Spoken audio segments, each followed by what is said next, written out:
నిద్ర లేకపోతే జరిగే చేటు అంతా ఇంతా కాదు, నిద్ర ఉంటే జరిగే మేలు కూడా 100 రెట్లు ఉంటుందని ఈ మధ్యకాలంలో బాగా చెప్పుకుంటున్నాం. నిద్ర గురించి ప్రపంచవ్యాప్తంగా బ్రహ్మాండమైన పరిశోధనలు వస్తున్నాయి కదండి. కానీ నిద్ర ఎలా పోవాలి అనే దాని మీద చాలా కొద్ది మందికే తెలుసు. భారతీయ ఆయుర్వేదం కూడా ఏం చెప్తోంది, చరకుడు సుశ్రుతుడు దగ్గర నుంచి కూడా మనకి గొప్ప వైద్య విజ్ఞానం ఉంది అని నమ్ముతామండి.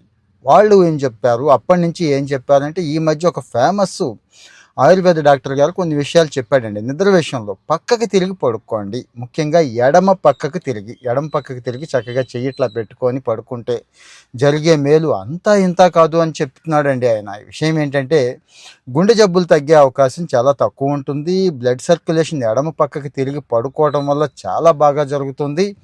శరీరంలో మలినాలు ఏవైతే ఉన్నాయో అవన్నీ కూడా బయటికి పోవడానికి కావాలంటే చెక్ చేసుకోండి.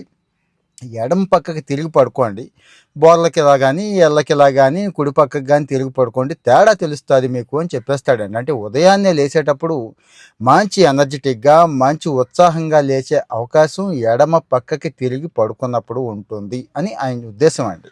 వాస్తవం కూడా అదే. నేను కూడా 1-2 సార్లు చెక్ చేశానండి. నాకైతే యాక్చువల్గా ఎల్లకిలా అలవాటు, కానీ ఎడమ పక్కకైతే బెనిఫిట్స్ ఖచ్చితంగా ఉన్నాయి. కానీ మనకి చాలామందికి అలవాటు ఉండదు. నాకు ఏ అలవాటు లేదే ఎట్లాగా అని భయపడక్కర్లేదు, అలవాటు చేసుకోండి. మెల్లగా మెల్లగా మెల్లగా చేసుకుంటే అయిపోతుంది. ది బెస్ట్ పోస్టర్ ఏంటంటే ఎడమ పక్కకి. ఇంకా చాలా బెనిఫిట్స్ ఉన్నాయండి. అవయవాలు కూడా బ్రహ్మాండంగా పనిచేస్తాయి, ఒత్తిడి తగ్గుద్ది.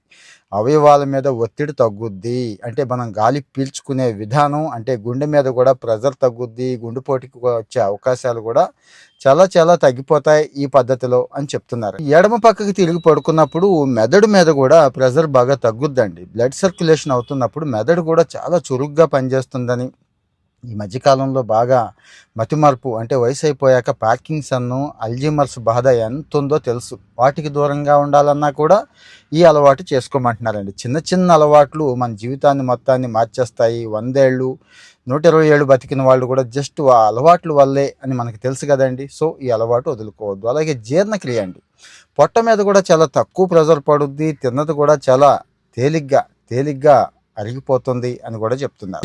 గురక సమస్య పెరిగిపోతుంది, మనకు బాగానే ఉంటుంది కానీ పక్కాడు చచ్చిపోతూ ఉంటాడండి. ఆ సమస్యకు కూడా పరిష్కారం ఎడమ వైపుకు తిరిగి పడుకోవడంలో అంటున్నారు. పైపెచ్చు గర్భిణీ స్త్రీలకు మాత్రం ఇంకా బెనిఫిట్స్ ఉన్నాయి ఎడమ వైపు తిరిగి పడుకోవడం వల్ల అంటున్నారు. సో ఎడమ వైపుకు తిరిగి పడుకుంటే ఎన్ని బెనిఫిట్స్ ఉన్నాయి కదా. ఏ దిక్కుకు పడుకోవాలని చాలామంది ఉంటారు. జనరల్గా మనందరికీ తెలిసిందే. అయితే తూర్పు, అవకాశం లేని చోట దక్షిణం, అప్పటికీ అవ్వకపోతే పడమర, ఉత్తరం వైపు మాత్రం వద్దంటున్నారు. కామెంట్లో మీ ఒపీనియన్ చెప్పండి.